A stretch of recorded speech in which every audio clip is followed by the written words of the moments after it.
Railway police एवं अबकारी विभाग मिलित चढ़ाओ मिलिला विपुल परिमाणर कफ सिरप जबत सह 2 गिरफ।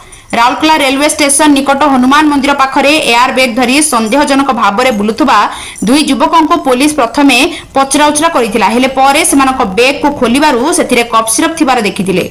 ए कफ सिरप को सरकार द्वारा बहु आगरु ब्यान करा जायथिला। पाखापाखि 347 बोतल कफ सिरप सह से दुही को गिरफ करा जायथिला। आईआईसी स्नेहलता नायक सूचना अनुसार से नुआ बस स्टाण्ड रे ओह्लाई ट्रेन जोगे बरगढ़ जाइथांते। अबकारी विभाग द्वारा एते परिमाणर कफ सिरप प्रथम बोली श्रीमती नायक कहिसंती। से दुही को संध्यारे अबकारी विभाग कोर्ट चालान करिसंती। ये सब कहाँ से लाए थे?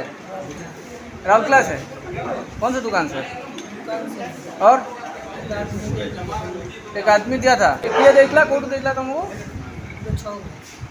केमी ताकू चिन्ह केमती सब नियो अच्छा कौ पार्टी सेटिंग बरपल्ली पार्टी तुम नहीं कौन कर सब कौन ट्रेन नहीं जाओ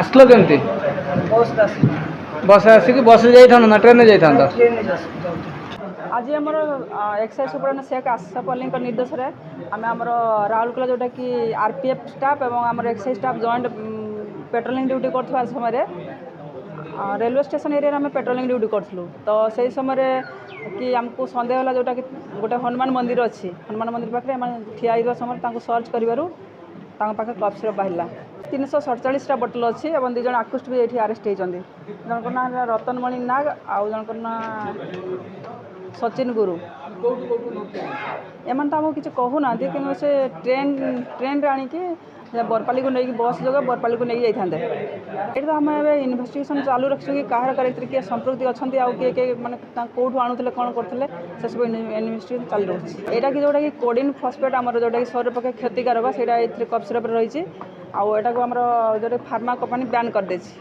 ये तो फास्ट टाइम आम आज कफ सिरप जोटा कि राउरकेला एक्साइज तरफ सीज कराला एवं एवं आम आक्टिव हो कि आग को चालू रहा सब।